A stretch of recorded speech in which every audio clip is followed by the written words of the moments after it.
Thank you for joining me today. I'm Tracy Lehman, licensed marriage and family therapist and community outreach counselor at Nick Finnegan Counseling Center. And we're going to kick off our mental health awareness series with a presentation on boundaries. I'm going to talk about the good, the bad, the inside, and the out. So I'm trying to take a little bit of a different approach. I think a lot of us hear a lot about boundaries as far as saying yes versus saying no, and kind of how they're always healthy and how they always need to be in place. And I want to talk a little bit about the dysfunctionalness of it and how to create healthy ones, especially in a time of a pandemic when our boundaries really need to be adaptable and flexible because our roles in life are so adaptable and flexible right now, or not because we want them to be adaptable, but we need to be adaptable. So I want to start with a little story. So last night I was preparing for this presentation and I wanted to do a practice. So I have a friend and colleague who's also a therapist that I reached out to. And it was like 11 o'clock at night, but she's notorious for being up late. And so I reached out to her and said, "Hey, what are you doing?" And she said, "I'm about to get ready for bed." And I was like, "Oh my gosh, I'm so surprised. I was going to see if you would watch my presentation. Let me practice with you. Um, you usually are up late." And she said, "Well, my fiance and I have been up late a lot lately. And so we decided that we are going to go to bed early tonight." And I was like, "Oh, okay." And she's like, "Well, what if I watch your presentation tomorrow?" I was like, "Oh, that might be tough. Um, I've got a lot of stuff going on tomorrow before the presentation." And so she was like, "Oh, well, okay then. I'll just go in the other room and he can go to sleep early and I'll watch your presentation then." And I was like, "No, I can't do a presentation on boundaries while I'm letting you violate your own boundaries. I can feel stressed out and worried about this presentation, and you can still keep your boundary that you need to go to sleep early tonight." But for therapists, it is really hard to keep boundaries because boundaries are based upon emotions and values. And a lot of us got into this industry um, because we value being there for people, we value taking care of people and caring for people. So, excuse me, I just need to be able to see if people have comments or questions. Okay. So let's get started with this.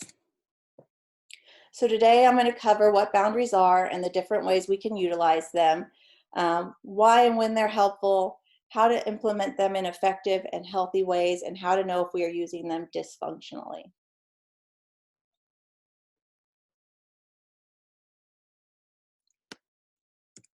Okay, so there's a lot of different definitions out there about boundaries, especially from the mental health standpoint. I tend to utilize the term boundaries to mean any type of rule, structure, restriction, or limit we put in place to manage our world internally and externally. And mainly it's to preserve or protect our sense of self, um, our ego. And boundaries boundaries tend to be, in theory, defined as porous, rigid, or healthy. Um, I kind of think of it more as a spectrum, which I'm going to speak on in just a second, that you can swing between and around, and healthy ends up being somewhere in the middle. So the one takeaway of my definition I want to put out there is that boundaries are implemented around emotions and are influenced by our emotional state. How we implement boundaries, how we respond to other people's reactions to boundaries, how we react to our own implementation of boundaries, if it's an internal or personal boundary. All of those things develop emotions around them, and those emotions in turn lead us to make certain choices about what we're doing and whether or not we keep that boundary rigid or porous or somewhere in the middle. So I kind of talked about it as a spectrum. It's really more of a pendulum that because people tend to overcorrect with boundaries. Um, so I kind of think of it like when we're driving a car. If you've ever seen somebody who like maybe starts to drift and then they like overcorrect really quickly and there's this like jerky movement across the lane.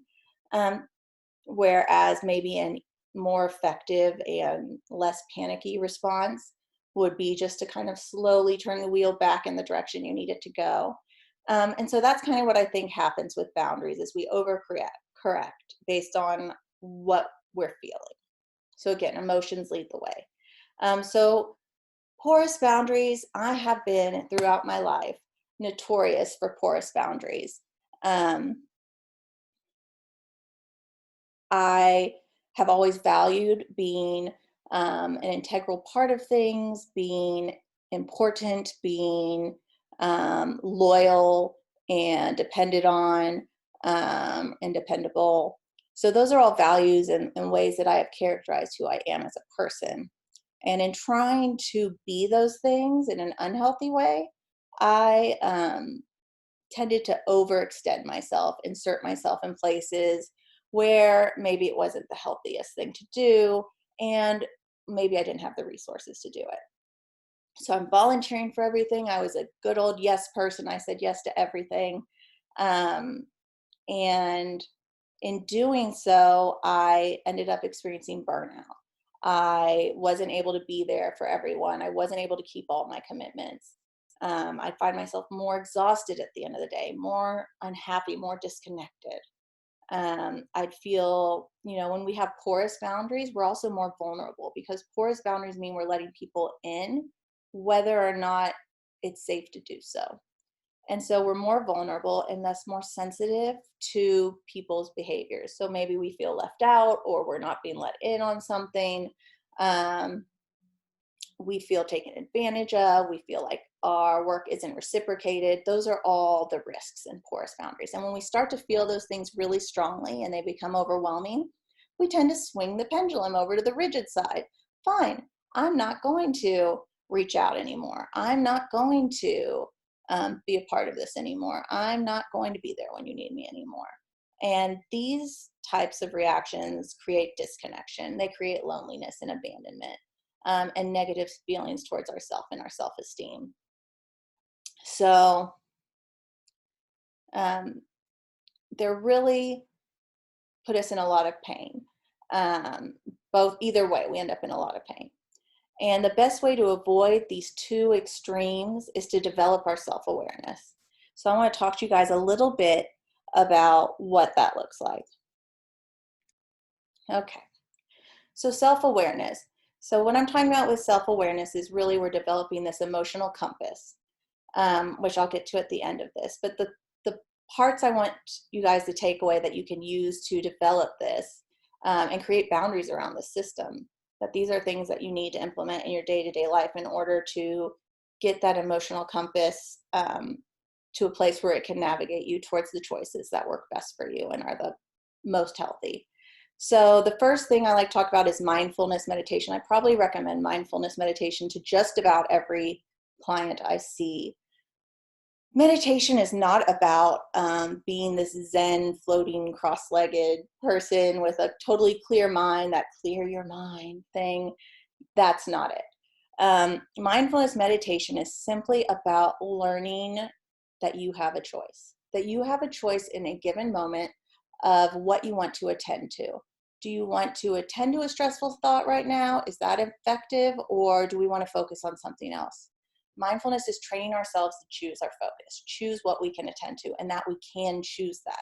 That even though our brain has thoughts going on in it, we do not have to stop our world and get stuck in a cycle or spiral of negative thoughts or racing thoughts. We can choose to focus on something else. We can choose to center on our breath. We can choose to note what we're experiencing.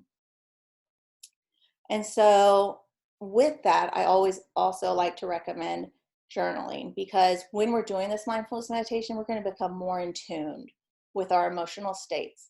And we really need to understand them. In our fast-paced world where there's so many expectations placed upon us and we're told we're supposed to be, the more successful you are, the more involved you are, You know, a lot of us have this like go, go, go personality, persona, um, what have you, where we feel like we have to be involved in things. If we're an employee, we have to prove our integralness to where we're working.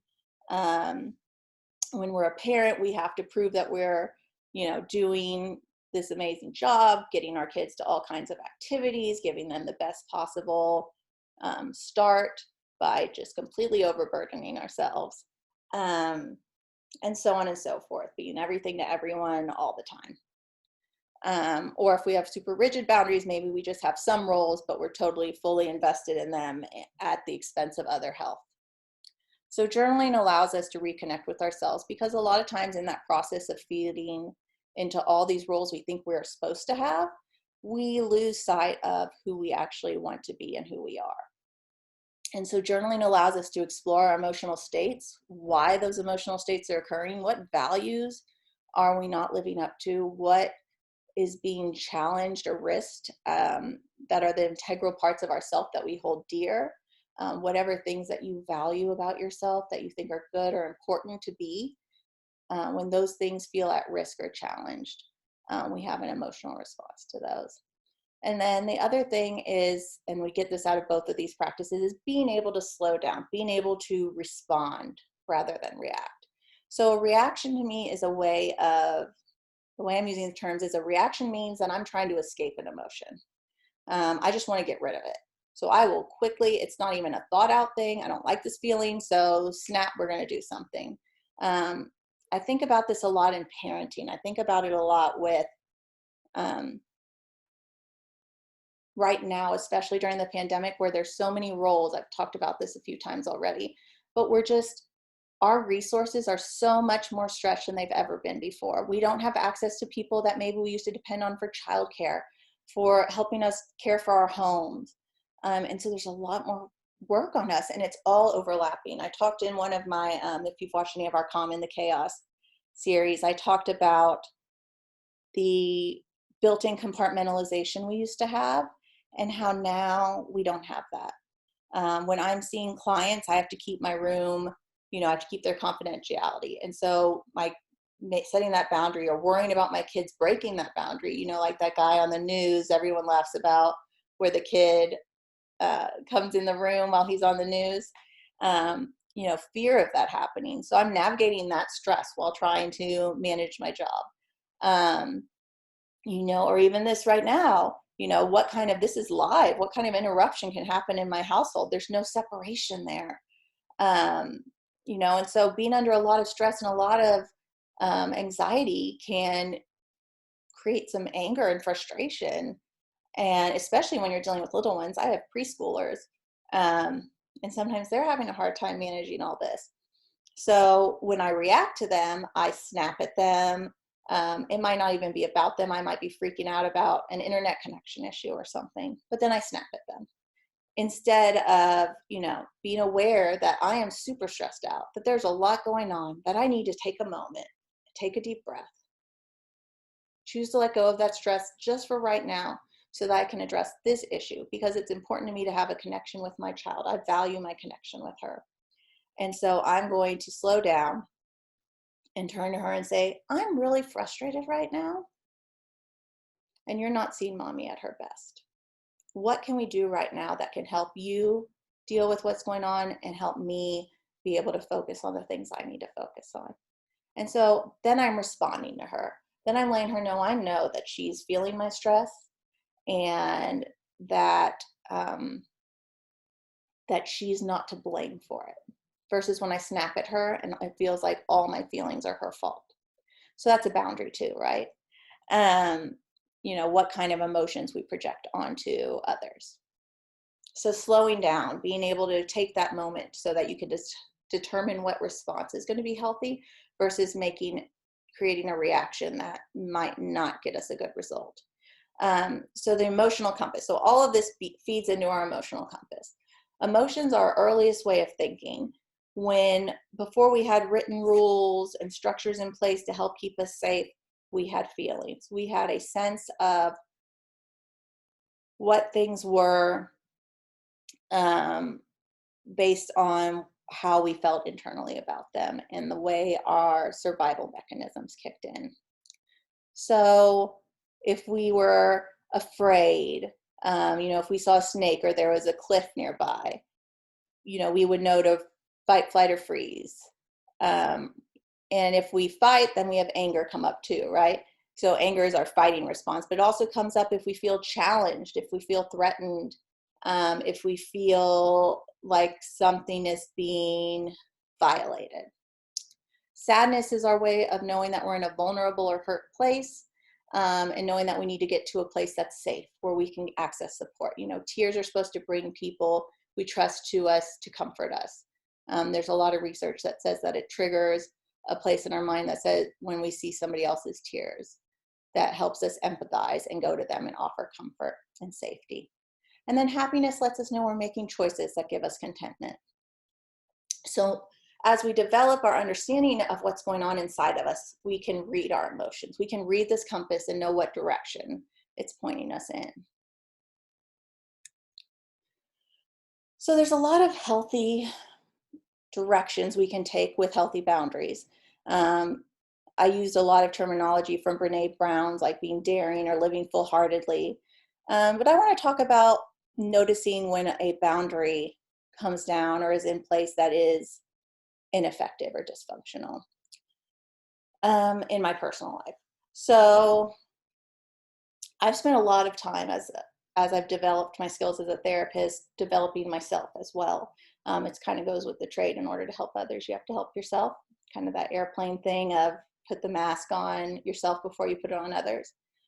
So, but one place I've noticed recently is that my husband lost his father recently. He lost his father right before the stay home, work safe order went into place, right before the pandemic came to the US, and literally a couple weeks before.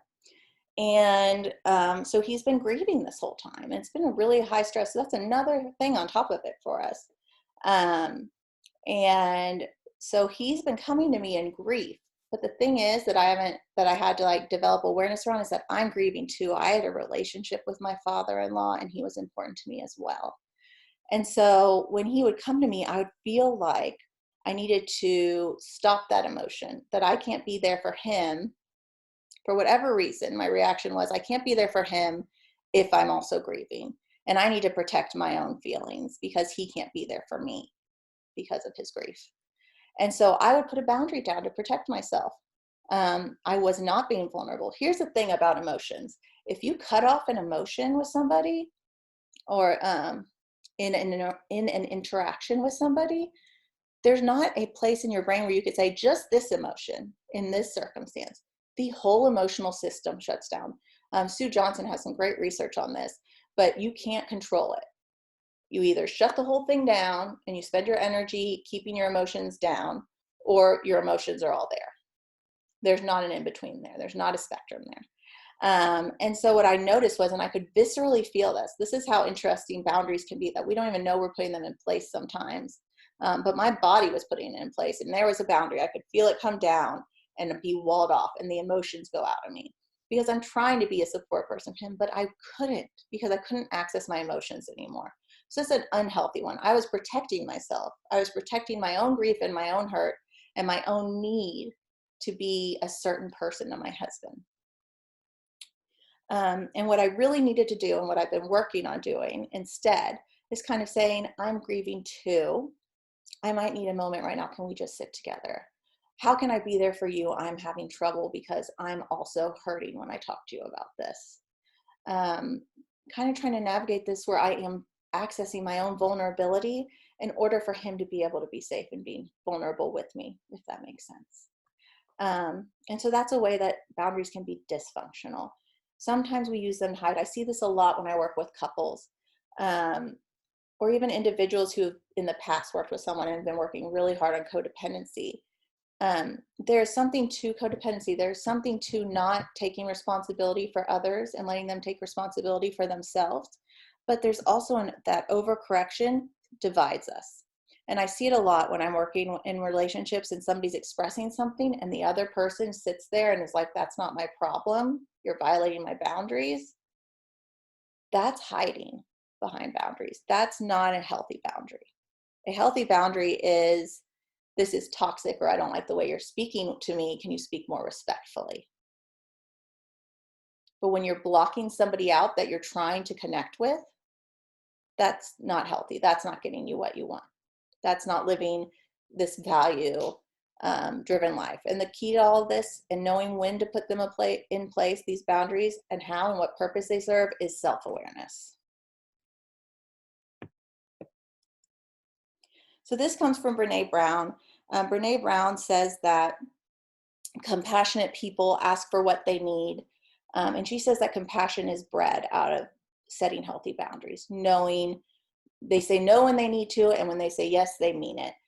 They're compassionate because their boundaries keep them out of resentment. And so if we use healthy boundaries, we get connection, and connection is so important, down to our cells.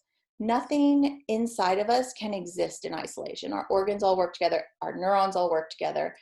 Everything about being human is about connection, and that goes to connecting with others. So we need others. It's healthy to be in relationships. It's healthy to connect.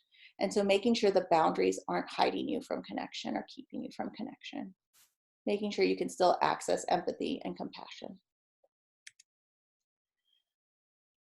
So there's a lot of different places we might need boundaries in our life, or we do need boundaries. I mean, I want to say we need boundaries in all these areas. We have boundaries in all these areas. It's just, are they healthy or not? So I'm going to talk a little bit about a couple different areas. So work-life balance. This is a big one. There is so much pressure in the world today regarding how we work, where if you are a mom, I feel like this is on men and women. If you are a spouse, if you have a family, the expectation, especially if you're going to a high-power job, is how much of that is going to take you away from your job? How much of that is going to cost us? You know, how much more committed can you be to us than to your family? And for men, it's this self-sacrificing thing, especially in that old world thinking that still exists in some industries. And then for women, it's this challenge of like, do you belong in the workforce if you have children? Can you even do this job effectively? We don't want to have somebody who's distracted or halfway here. The thing is, the research doesn't agree with that.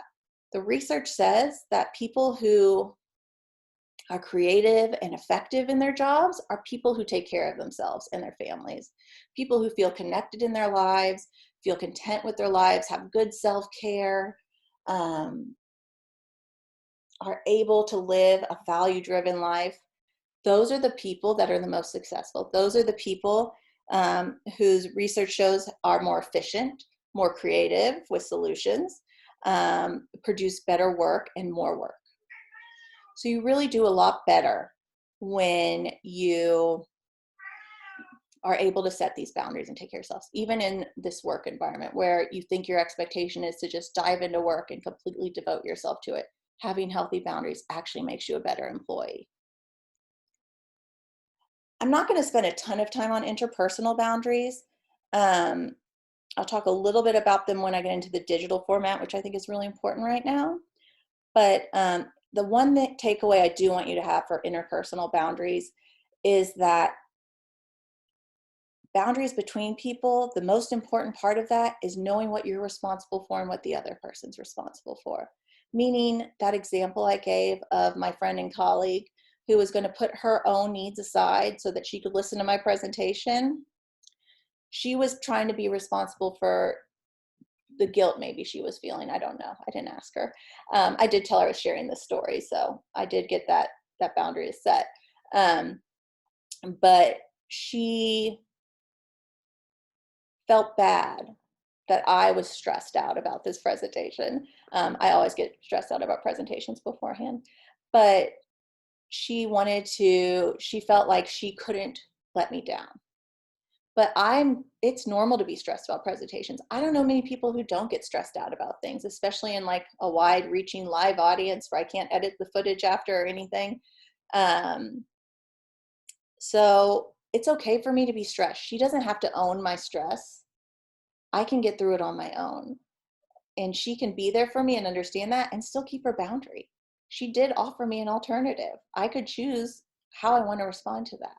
So knowing that, like in this case, in this comic strip where the son's asking for privacy and the mom's like, what could you possibly not want me to know? You're my child, which is a actual pretty normal interaction. You know, it's valid for the mom to feel that way, and it doesn't mean that the son shouldn't ask for his privacy. It doesn't mean that he can't ask for his needs to be met, and it doesn't mean he has to change things or change how she feels. She still gets to feel caught off guard or hurt or offended that he wants to put these boundaries in place. She needs room for that, and he still gets to have privacy. He still gets to ask for that. He doesn't have to change it to make his mom feel better. So that's my takeaway on this. You don't own other people's emotions. You're not responsible for them. You can understand them. You can show empathy for them. That doesn't mean you have to change what you need. So the most important thing here is internal and personal boundaries, especially during this pandemic. I'm talking about this again, these multiple roles, all these things we have to get done. You know, how am I going to clean up my house and work and take care of the kids all at the same time? It's hard. So I need to set boundaries around myself. When do I get to relax?